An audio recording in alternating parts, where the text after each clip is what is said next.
सभी छात्रों को हमारा नमस्कार जोहार। आज की क्लास जेपीएससी और जेएसएससी सीजीएल के छात्रों के लिए बहुत ही ज़्यादा इम्पोर्टेंट रहने वाला है, क्योंकि आज की क्लास में मिलने वाला है आपको ज्योग्राफी के एमसीक्यू विथ फुल एक्सप्लेनेशन। दोस्तों, क्लास स्टार्ट करने से पहले मैं यहाँ क्लियर कर देना चाहता हूँ कि आप इस सेशन को बड़े ही धैर्य के साथ पूरा देखिएगा। हो सके तो एक कलम कॉपी लेकर बैठिएगा और सारे फैक्ट को नोट डाउन करते चलिएगा। मेरी कोशिश यही रहती है कि आपको बहुत ही कम समय में अच्छे से अच्छा कंटेंट उपलब्ध करा सकूं। आज के सेशन में हमने जितने भी प्रश्न लिए हैं दोस्तों, सारे एक्सपेक्टेड हैं और किसी न किसी एग्जाम में पूछे गए हैं। तो आप सेशन को बड़ी धैर्य के साथ देखिएगा। यदि सेशन पसंद आए तो इसे लाइक कर दीजिएगा, दोस्तों के साथ शेयर कर दीजिएगा, और यदि आप भी इस चैनल पर नए हैं तो चैनल को जरूर सब्सक्राइब कर लीजिएगा, बेल आइकन को प्रेस कर लीजिएगा। तो चलिए दोस्तों, आज के सेशन की शुरुआत कर लेते हैं। पहला सवाल आपके स्क्रीन पे क्या कहता है?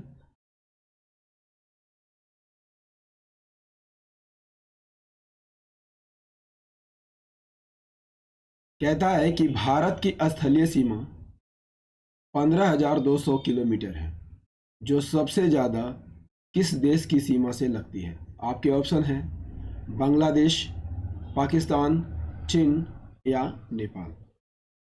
आपको यहाँ पर आंसर करना है दोस्तों कि भारत की स्थलीय सीमा सबसे ज़्यादा किस देश के साथ लगती है।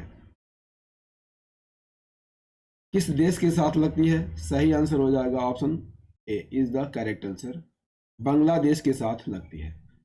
आइए इसे हम मानचित्र से समझते हैं। तो भारत की स्थलीय सीमा कितना है दोस्तों? 15,200 किलोमीटर। 15,200 किलोमीटर। सबसे ज़्यादा किस देश के साथ लगती है? सबसे ज़्यादा बांग्लादेश के साथ लगती है। कितनी लगती है? 4,096 किलोमीटर। और सबसे कम सीमा किसके साथ लगती है? अफगानिस्तान के साथ लगती है। कितनी लगती है? 106 किलोमीटर। पाकिस्तान के साथ कितना किलोमीटर की सीमा लगती है? 3,323 किलोमीटर की सीमा पाकिस्तान से लगती है। वहीं नेपाल की बात कर लिया जाए तो नेपाल के साथ कितनी लगती है? 1,751 किलोमीटर। म्यांमार के साथ कितनी लगती है? 1,643 किलोमीटर। वहीं भूटान के साथ 699 किलोमीटर। और चीन के साथ कितनी लगती है दोस्तों? चीन के साथ 3,488 किलोमीटर की सीमा लगती है। क्लियर? चलिए नेक्स्ट क्वेश्चन कर लेते हैं। क्वेश्चन नंबर 2 कहता है कि दक्षिण से उत्तर तक के समुद्री बंदरगाहों का सही क्रम क्या है? आंसर कीजिएगा जरा। दक्षिण से उत्तर तक के समुद्री बंदरगाहों का क्रम क्या है? सही आंसर क्या हो जाएगा? Option C is the correct answer. सबसे पहले दक्षिण में आपको देखने को मिलता है तिरुवनंतपुरम, उसके ऊपर कोचिन, उसके ऊपर कालीकट और उसके ऊपर मैंगलोर देखने को मिलता है। Option number C is the correct answer. आइए इसे एक मानचित्र को लेकर समझते हैं। आपको दिखाई दे रहा होगा दोस्तों, दक्षिण में सबसे पहले क्या दिखाई दे रहा है? तिरुवनंतपुरम। उसके बाद ऊपर कोची, जो कि ऑप्शन में है, उसके बाद कालीकट, उसके बाद मैंगलोर। क्लियर? चलिए नेक्स्ट क्वेश्चन की ओर बढ़ते हैं और देखते हैं कि हमारा अगला प्रश्न क्या है। तीसरा प्रश्न क्या कहता है दोस्तों? हीरक कुंड बांध किस राज्य में स्थित है? आसान सा सवाल है दोस्तों, इसका आंसर आप आसानी से करने वाले हैं। हीराकुंड बांध किस राज्य में स्थित है? किस राज्य में स्थित है? सही आंसर हो जाएगा ऑप्शन बी, ओडिशा राज्य में स्थित है। ठीक है। हीराकुंड बांध यदि आपसे पूछ लिया जाए किस नदी पर है दोस्तों? महानदी पर है। किस नदी पर है? महानदी पर है। क्लियर। और संबलपुर से मात्र 15 किलोमीटर की दूरी पर यह अवस्थित है। ठीक है। इसका निर्माण कार्य कब पूरा हुआ था? 1957 में। और यह विश्व का सबसे बड़ा और लंबा बांध है। इसकी कुल लंबाई कितनी है दोस्तों? 25.8 किलोमीटर, लगभग 26 किलोमीटर की लंबाई है। इस बांध के पीछे एक आपको जलाशय देखने को मिलता है। ठीक है। इसके बारे में कहा जाता है दोस्तों, यह एशिया का सबसे बड़ा कृत्रिम झील है। कैसा झील है? कृत्रिम झील है, यानी मानव के द्वारा बनाया गया झील है। क्लियर। चलिए next question number 4।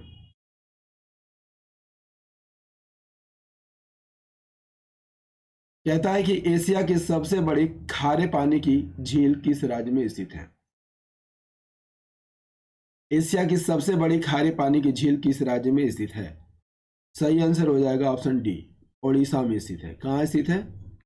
Odisha is the correct answer. Clear. इस झील का क्या नाम है दोस्तों? चिल्का झील। क्लियर। और यह एशिया की सबसे बड़ी खारे पानी की झील है। इसका कैचमेंट एरिया कितना है? 3560 वर्ग किलोमीटर है। ठीक है दोस्तों, यह लैगून झील का उदाहरण है। किस झील का उदाहरण है? लैगून झील का उदाहरण है। दोस्तों यदि आपसे पूछ लिया जाए कि लैगून झील किसे कहा जाता है, तो जब समुद्र का पानी जो है दोस्तों स्थल भाग में घुस जाता है और इस तरह से कट जाता है, तो इस झील को क्या कहा जाता है? लैगून झील कहा जाता है। दोस्तों याद रखिएगा 1981 में चिल्का झील को रामसर साइट घोषित किया गया था। क्लियर। चलिए ये रहा आपका चिल्का झील। Question number 5। भारत के कितने राज्य अंतरराष्ट्रीय सीमा को स्पर्श करते हैं? आपके ऑप्शन है 10, 13, 15 या 16। भारत के कितने राज्य अंतरराष्ट्रीय सीमा को स्पर्श करते हैं? Answer is the option D, 16 राज्य जो है अंतरराष्ट्रीय सीमा को स्पर्श करते हैं। क्लियर। आइए इसे हम एक मानचित्र को लेकर समझते हैं। भारत के कितने राज्य जो हैं अंतर्राष्ट्रीय सीमा से स्पर्श करते हैं दोस्तों? 16 राज्य। इन राज्यों में कौन कौन है? गुजरात, राजस्थान, पंजाब, हिमाचल प्रदेश, उत्तराखंड, उत्तर प्रदेश, बिहार, सिक्किम, पश्चिम बंगाल, असम, मेघालय, अरुणाचल प्रदेश, नागालैंड, मणिपुर, मिजोरम और त्रिपुरा। ये 16 राज्य जो है अंतर्राष्ट्रीय सीमा बनाते हैं। दोस्तों इससे पहले 17 राज्य थे जो अंतर्राष्ट्रीय सीमा बनाते थे, लेकिन आपको ज्ञात होगा कि अब जो है जम्मू कश्मीर का विभाजन कर दिया गया है और उसे 2 केंद्र शासित प्रदेश बना दिया गया है, जम्मू कश्मीर और लद्दाख। तो अब अंतर्राष्ट्रीय सीमा बनाने वाले मात्र 16 राज्य रह गए हैं। क्लियर है। चलिए next question number 6। Jammu Kashmir में उरी बांध किस नदी पर स्थित है? जम्मू कश्मीर में उरी बांध किस नदी पर स्थित है? Answer is option D, Jhelum नदी पर स्थित है। किस जिले में स्थित है? बारामूला जिले में स्थित है। किस जिले में स्थित है दोस्तों? बारामूला जिले में स्थित है। क्लियर। झेलम नदी पर है और यहाँ की जल विद्युत उत्पादन क्षमता कितनी है? 400 80 मेगावाट है। ठीक है, उरी जो है भारत और पाकिस्तान सीमा के काफी नजदीक है। नेक्स्ट क्वेश्चन क्या कहता है, क्वेश्चन नंबर 7, निम्नलिखित में से कौन सी नदी अरब सागर में नहीं गिरती है? कौन सी नदी है जो अरब सागर में नहीं गिरती है? दोस्तों यहाँ पर नर्मदा अरब सागर में गिरती है, ताप्ती या तापी अरब सागर में गिरती है, साबरमती भी अरब सागर में गिरती है, जबकि गोदावरी कहाँ गिरती है? गोदावरी जो है बे ऑफ बंगाल में गिरती है। क्लियर? तो अरब सागर में नहीं गिरती है कौन सी नदी? ऑप्शन डी, गोदावरी नदी अरब सागर में नहीं गिरती है। आइए इसे एक मानचित्र लेकर समझते हैं। नर्मदा कहाँ से निकलती है दोस्तों? अमरकंटक से निकलती है और अरब सागर में गिरती है। क्लियर? ताप्ती कहाँ से निकलती है? मध्य प्रदेश राज्य से निकलती है और मध्य प्रदेश के बैतूल जिले के मुल्ताई पहाड़ी से निकलती है, और ये भी कहाँ गिरती है? अरब सागर में गिरती है। क्लियर? साबरमती की बात कर ले जाए तो ये भी जो है अरब सागर में गिरने वाली नदी है। जबकि गोदावरी की बात कर लिया जाए दोस्तों, तो गोदावरी जो है बंगाल की खाड़ी में गिरती है। गोदावरी कहाँ से निकलती है दोस्तों? पश्चिम घाट में स्थित त्र्यंबकेश्वर पहाड़ी से निकलती है। त्र्यंबकेश्वर पहाड़ी से निकलती है। क्लियर? किस जिले से निकलती है? महाराष्ट्र के नासिक जिले से निकलती है और कहाँ गिरती है? बंगाल की खाड़ी में गिर जाती है। क्लियर? नेक्स्ट क्वेश्चन कर लेंगे दोस्तों। सेशन कैसा लग रहा है कमेंट करके जरूर बताइएगा। क्वेश्चन नंबर 8, सिंबलबाड़ा राष्ट्रीय उद्यान भारत के किस राज्य में स्थित है? सिंबलबाड़ा राष्ट्रीय उद्यान भारत के किस राज्य में स्थित है? किस राज्य में स्थित है? ऑप्शन बी सही आंसर हो जाएगा, हिमाचल प्रदेश में स्थित है। क्लियर? किस जिले में स्थित है? सिरमौर जिले में स्थित है। किस जिले में स्थित है दोस्तों? सिरमौर जिले में स्थित है। ठीक है? किस घाटी में यदि आपसे पूछ लिए? पांवटा घाटी में स्थित है। ठीक है? क्षेत्रफल कितना है? 27.88 वर्ग किलोमीटर। क्लियर? इसकी स्थापना कब हुई थी? 1958 में इसकी स्थापना हुई थी। नेक्स्ट क्वेश्चन क्या कहता है? क्वेश्चन नंबर 9, भारतीय वन अनुसंधान संस्थान किस स्थान पर स्थित है? किस स्थान पर स्थित है दोस्तों? Option B is the correct answer, Dehradun में स्थित है। देहरादून उत्तराखंड की राजधानी है। क्लियर? इसकी स्थापना किस वर्ष हुई थी? 1906 में हुई थी। पर ये रहा आपका भारतीय वन अनुसंधान संस्थान। नेक्स्ट क्वेश्चन नंबर 10, ब्रह्मपुत्र नदी भारत में प्रवेश करते समय किस स्थान पर यू टर्न लेती है? ब्रह्मपुत्र नदी भारत में प्रवेश करते समय किस स्थान पर यू टर्न लेती है? सही आंसर हो जाएगा ऑप्शन सी, नामचा बरवा को काटते हुए यू टर्न लेती है। क्लियर? ब्रह्मपुत्र की बात कर लिया जाए दोस्तों, तो उद्गम कहां से होता है? मानसरोवर झील से होता है। उद्गम स्थान पे इसे किस नाम से जाना जाता है दोस्तों? यरलुंग सांगपो के नाम से जाना जाता है। किस नाम से जाना जाता है? यरलुंग सांगपो के नाम से जाना जाता है। पूरब की ओर यह प्रवाहित होती है और सबसे पहले यदि आपसे पूछ लिया जाए किस राज्य में प्रवेश करती है, तो नामचा बरवा को काटते हुए यह सबसे पहले अरुणाचल प्रदेश राज्य में प्रवेश करती है। इसके बाद यह आसाम में पहुंचती है। आसाम में इसे किस नाम से जाना जाता है दोस्तों? ब्रह्मपुत्र के नाम से जाना जाता है। क्लियर? और बांग्लादेश में इसे किस नाम से जाना जाता है? तो बांग्लादेश में इसे जमुना के नाम से जाना जाता है।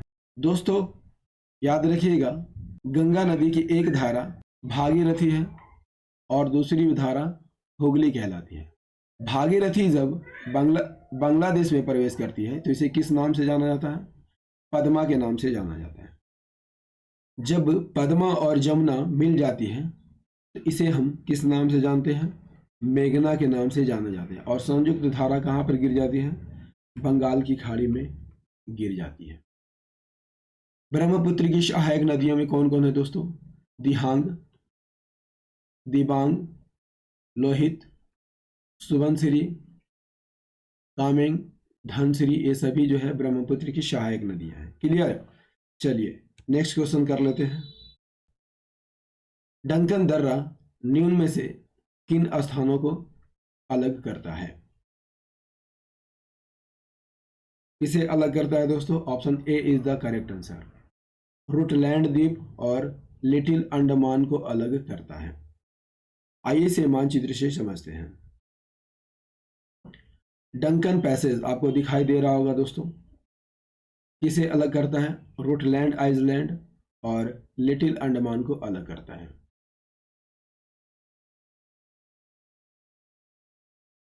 नेक्स्ट क्वेश्चन कर लेते हैं। Question number 12। इंदिरा कॉल किन 3 देशों की त्रिकोणीय सीमा का निर्माण करता है? इंदिरा कॉल किन 3 देशों की त्रिकोणीय सीमा का निर्माण करता है? आंसर कीजिएगा जरा। सही आंसर हो जाएगा option B is the correct answer. Bharat, Pakistan और चीन की सीमा से लगती है इंदिरा कॉल। ये इंदिरा कॉल की बात कर लिया जाए दोस्तों तो किस ग्लेशियर में है? सियाचिन ग्लेशियर में है। किस ग्लेशियर में है दोस्तों? सियाचिन ग्लेशियर में है। ठीक है, कितनी ऊंचाई पर स्थित है? 5,764 मीटर की ऊंचाई पर यह स्थित है और इस स्थान पर भारत, पाकिस्तान और चीन की सीमा लगती है। क्लियर? यदि आपसे पूछ लिया जाए दोस्तों कि भारत का क्षेत्रफल कितना है तो भारत का क्षेत्रफल कितना है? 32,87,263 वर्ग किलोमीटर। क्लियर? सबसे उत्तरी बिंदु बता चुका है इंदिरा कोल, दक्षिणी बिंदु कन्याकुमारी और इंदिरा पॉइंट सबसे दक्षिणतम बिंदु है। पूर्वी बिंदु किविथु है जबकि पश्चिमी बिंदु गुहारमती है। यदि आपसे पूछ लिया जाए कि भारत के उत्तर से दक्षिण तक की लंबाई कितनी है? 3,214 किलोमीटर और पूर्व से पश्चिम तक की लंबाई कितनी है? 2,933 किलोमीटर। क्लियर? नेक्स्ट क्वेश्चन कर लेते हैं। Question number 13। उत्तर प्रदेश की सीमा कितने राज्यों से लगती है? उत्तर प्रदेश की सीमा कितने राज्यों से लगती है? सही आंसर हो जाएगा दोस्तों ऑप्शन डी, 8 राज्यों से लगती है। वे राज्य कौन कौन है?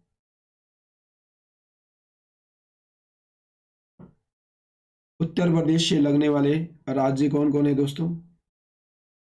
हिमाचल प्रदेश, उत्तराखंड, हरियाणा, राजस्थान, मध्य प्रदेश, छत्तीसगढ़, झारखंड और बिहार। ये 8 राज्य जो हैं उत्तर प्रदेश के साथ सीमा साझा करती है। इसके अलावा एक केंद्र शासित प्रदेश नई दिल्ली भी उत्तर प्रदेश के साथ सीमा साझा करती है। क्लियर? Next question. दोस्तों सेशन कैसा लग रहा है एक बार कमेंट करके जरूर बताइएगा। यदि सेशन पसंद आ रहा हो तो इसे लाइक ज़रूर कर दीजिएगा, दोस्तों के साथ शेयर कर दीजिएगा और यदि आप भी इस चैनल पर नए हैं तो चैनल को सब्सक्राइब कर लीजिएगा, बेल आइकन को प्रेस कर लीजिए। Next question 14। सैंडल पीक राष्ट्रीय उद्यान किस केंद्र शासित प्रदेश में स्थित है? सैंडल पीक राष्ट्रीय उद्यान किस केंद्र शासित प्रदेश में स्थित है? सही आंसर हो जाएगा ऑप्शन सी, अंडमान और निकोबार द्वीप समूह में स्थित है। सैंडल पीक कहाँ पर स्थित है दोस्तों? अंडमान और निकोबार द्वीप में स्थित है। किस द्वीप पर यदि आपसे पूछ लिया जाए? नॉर्थ अंडमान द्वीप पर स्थित है। इसकी ऊंचाई कितनी है दोस्तों? 732 मीटर इसकी कुल ऊंचाई है। सैंडल पीक इस पार्क से घिरा हुआ है? सैंडल पीक राष्ट्रीय उद्यान से घिरा हुआ है। ठीक है, और यह बंगाल की खाड़ी में स्थित सबसे ऊंचा बिंदु है। सैंडल पीक राष्ट्रीय उद्यान की स्थापना किस वर्ष की गई थी? 1979 ईस्वी में की गई थी। क्लियर? चलिए, इस सेशन का अंतिम प्रश्न है दोस्तों, पूर्वी तथा पश्चिमी घाट किस स्थान पर मिलते हैं? आसान सा सवाल है, आंसर कीजिएगा जरा। सही आंसर हो जाएगा ऑप्शन सी, नीलगिरी पहाड़ियों में मिलते हैं। ईस्टर्न घाट और वेस्टर्न घाट कहाँ पर मिलते हैं दोस्तों? नीलगिरी पहाड़ी में मिलते हैं। क्लियर? दोस्तों, इंडियन ज्योग्राफी का ये सेशन आपको कैसा लगा कमेंट करके ज़रूर बताइएगा। यदि सेशन पसंद आया हो तो इसे लाइक कर दीजिएगा, दोस्तों के साथ शेयर कर दीजिएगा, और यदि आप भी इस चैनल पर नए हैं तो चैनल को ज़रूर सब्सक्राइब कर लीजिएगा, बेल आइकन को प्रेस कर लीजिएगा। मिलते हैं अगले सेशन में, तब तक के लिए जय हिंद, धन्यवाद।